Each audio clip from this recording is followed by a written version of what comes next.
When a radio DJ plays a truly cruel prank on this poor old lady, this listener decides to take matters into his own hands. This is r/ProRevenge. Turnabout is always fair play. I'm not sure if this one belongs here, as I was not the one actually wronged. My revenge was taken for someone I've never met, and I honestly don't know if they personally got any satisfaction from it. I do know what it did to the perpetrator, and that it satisfied me, so I'll let you guys decide. Like many of my tales, this one takes place in the distant past, before cell phones were common, and before universal caller ID was the norm, in a time dinosaurs most likely roamed the earth. Well, the 80s at least. These things are very important to the story. Our tale takes place in a large West Coast city, known for a big orange bridge and delicious sourdough bread. I was living in the city for several months, working temporary duty for my company, and was preparing for work on the day in question. As was my custom, I was getting dressed, listening to the morning radio show on a local station. This station's jocks had started doing something called the Monday morning wake-up call, where, on the first day of the week, they would make a prank call on the air to a victim chosen from write-in suggestions from the listening audience. Now, doing this was actually very controversial in radio circles at the time. I've been a radio DJ in my hometown for a few years, and there are rules you must follow. One of the biggest rules is that you can't make a false or deceptive radio transmission, like announcing an emergency, sending an SOS, or cry for help, or other such deceptions. Doing so is a federal offense. You can lose your license and be fined, or even do jail time. It's a big no-no. The debate has long since been decided, but at the time, doing prank calls on the air was a grey area. There were people who were sure it constituted a false transmission, and some stations refused to do it. The argument was still alive at the time this happened. This day happened to be Monday, and the intended victim had been nominated by her husband. They had experienced a power failure at home earlier in the week, and the husband's suggestion was that the station call his wife, claim to be from the utility, and tell her that the power outage was somehow their fault and they would have to pay for it. The station staff loved the idea, and they proceeded to call the wife at her place of employment, a local bank. The victim answered, and the prank began. "Hello, is this Mrs. Victim? I'm John Doe from Area Power Company. Do you remember having a power failure earlier this week? Well, it was due to a blown transformer on your block, and we've determined that the cause is a wiring fault in your house. We may have to cut off your power until you get it fixed. Also, you will be charged for the transformer. The total cost is X thousand dollars. Would you prefer we put that on your utility bill, or do you want to make other arrangements to pay?" As you might imagine, the woman was shocked, then scared. As she asked for more information, having trouble believing that they were going to have to pay thousands of dollars, she got increasingly more upset. This egged the radio staff on. The guy making the call kept increasing the pressure on her more and more, eventually telling her that her power would likely be cut off until payment was made, and that there might be a lawsuit. After several minutes, she suddenly hung up in tears. He called her back, and when she heard his voice, she hung up again, crying even harder. This time, the guy waited a minute and then called back again. Another lady then answered the phone, a co-worker, and he asked to speak to Mrs. Victim. When the co-worker asked his name, he replied, "This is her husband." The co-worker cursed at him, called him a liar, and hung up. The radio studio was filled with laughter.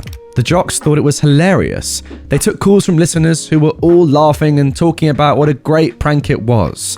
They finally got the husband on the phone, and he was also laughing and joking that he'd surely be sleeping on the sofa tonight. He was congratulating the radio staff on the fine job they'd done, terrorizing his wife.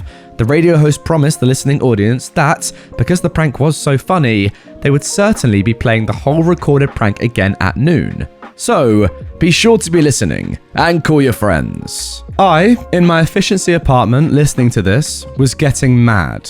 I was still pretty newly married, and I couldn't imagine doing something like that to my wife. All I could think of while the staff and listeners on the radio were laughing was that a few miles away, a young woman was in the ladies' room crying, probably with co-workers trying to calm her down. What made it worse to my mind was that the guy who set her up for this was the one guy in the world who should have had her back, her husband. Anger turned to resolve. resolve formed a plan. I grabbed the city phone book. Remember, it's the 80s, and looked up 2 phone numbers. I called the first one. You may remember that I said I'd been a radio disc jockey myself. It was a tiny dawn-to-dusk station, but I knew how stations worked. I knew what they liked, and more to the point, I knew what they did not like. I'd also done a lot of voiceover work and could sound professional as heck. The phone rang and was answered. "You've reached Kyle, Radio Jerk." I launched my attack. I began in a professional voice. "Yes, this is George Smith." I picked a more believable name. "From the City Office of the Federal Communications Commission. I've been getting some disturbing calls about your morning radio show, and I need to speak to your program director to discuss it." The radio guy stammered. He's not, here right now. Let me get you someone else." I was put on hold, and after a few moments, "Hi, hello, this is Radio Guy 2. You're from the FCC?" "Yes, this is George Smith from the Office of the Federal Communications Commission. As I told your co-worker, I've been getting some disturbing calls about your morning radio show, and I need to speak to your program director to discuss it." He's not in yet. He'll be here at, 9 o'clock. "Okay, well, I can start with your station manager, since he will need to be in the conversation as well." The radio guy was breathing fast at this point, starting to lose all his composure. "Oh, wow, he gets in at 9 too. Can I have him call you?" He half asked and half pleaded. I let out what I hoped was a bureaucratic sounding sigh. "Very well, I will expect to hear from him at 9. I will need to speak to your station manager, your programming director, and very likely your on-air personnel from this morning. I'll also need your station logs." "Oh, yes sir, I'll make sure he calls you right away." "All right, well I'll be expecting his call. Here's my number." At this point, I gave the radio guy the second number I'd looked up in the phone book. The main number for the Office of the Federal Communications Commission. The radio guy stammered his thanks and promises of phone calls, and we hung up. I went back to the radio. The jerk disc jockey said, "Uh-oh, the FCC is calling. Well, they can't do anything to me. I've got a year of pre-law in college and blah, blah, blah." He continued his defiance for a few minutes and then went to commercial. I kept listening. They stopped talking about the prank call. They stopped taking phone calls from listeners. They stopped talking to the husband. They started playing music. A lot of music. I listened for the rest of the day. They didn't talk about it the rest of that day, and they didn't replay it at noon. In fact, for the rest of the week I listened and heard nothing about it. I was a bit surprised. I figured that they might stop talking about it for a little while, but not altogether. It wasn't until later that I realized why they went so silent. I had scared them. In my quest to get a little vengeance for that crying woman I'd never met, I scared them. But more to the point, I'd embarrassed them, and Jerk Disc Jockey had helped. Once he went live with his bravado against the call from the feds, their listeners knew they'd been called and heard the silence afterwards too.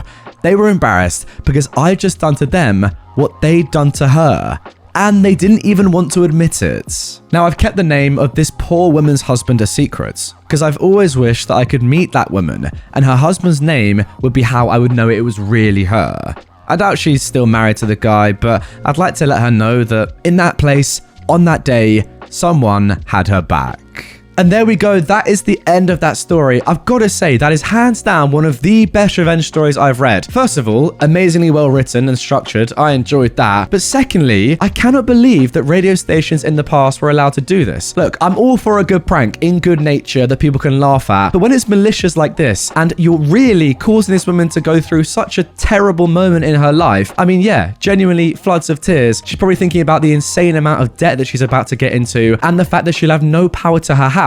All for what? A couple of cheap malicious laughs on the radio? Why? That's insane. And also, her own husband has done this to her. Yeah, I agree with you, OP. I doubt that they're still together, and I very much hope that they're not still together. But wow, the fact that this sort of stuff used to exist is mental to me. Thank God that people like you exist, OP. People that are going to take things into their own hands and enact some sort of revenge like this. Ultimately, I don't know what happened to this woman, so we can't say if this revenge was successful or not, but at least this radio station got a little taste of their own medicine, embarrassing them, pranking them to a good extent. But wow, what a horrible thing to have done. I can't really believe that was allowed. Bad boyfriend takes the walk of ultimate shame. This happened about 16 years ago. My friend, let's call her Maria, had been dating a guy called Oscar for 2.5 years or so when she found out on the grapevine, if you live in a small town, you'll understand, that Oscar had betrayed her. He'd been to a party, got a girl drunk, and slept with her. News of his actions had spread as gossip does. The worst part of it was that it seemed that it wasn't the first time that had happened by a long shot. Well, Maria heard and plotted revenge. She invited him to her flat for a special afternoon of fun with her and her friend Vanessa. Oscar could not resist temptation, so he went. Picture the scene. He goes into the building where she lives, gets into the lift to go up to the 10th floor to get to her apartment. He rings the bell. He can hear music playing from behind the door. She opens the door and he walks in and sees that both his girlfriend Maria and her friend Vanessa are there, each wearing a sexy silk negligee. Maria is holding a blindfold and tells him to wear it. He agrees, and she puts it on him and tells him to strip naked. While he was busy, Vanessa put her clothes back on, walked out the apartment, leaving a doorstop to keep the door open, and called the lift. That's an elevator to you Americans. She then walked back in, grabbed Oscar's clothes, and threw them out the window into the car park below. She then left the apartment and went down the stairs, ringing doorbells as she descended. Meanwhile, Maria had been leading Oscar around the apartment, disorienting him, and then led him out the apartment, closed the door behind her, and got in the lift alone, calling him an unfaithful butthole whose clothes are in the car park before the lift doors closed. Oscar ripped off the blindfold and must have realized how screwed he was, as he had to walk down 10 flights of stairs, buck naked, passing laughing neighbors all the way. He collected his clothes, and Maria never saw him again. You see, revenge stories like this, I just absolutely love. Because imagine the high and then the low for this bloke. Like, that's so tough. He thinks he's about to have one of the best moments of his bloody life. Right, a cheeky threesome, 2 beautiful girls, his girlfriend, their mate, in sexy lingerie. Like, what is gonna go wrong here?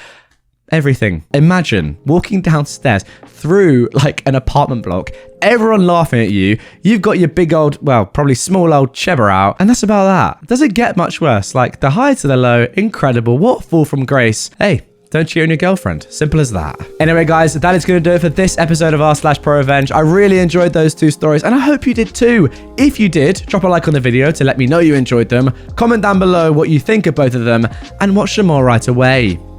No, seriously. Click the fucking video, mates.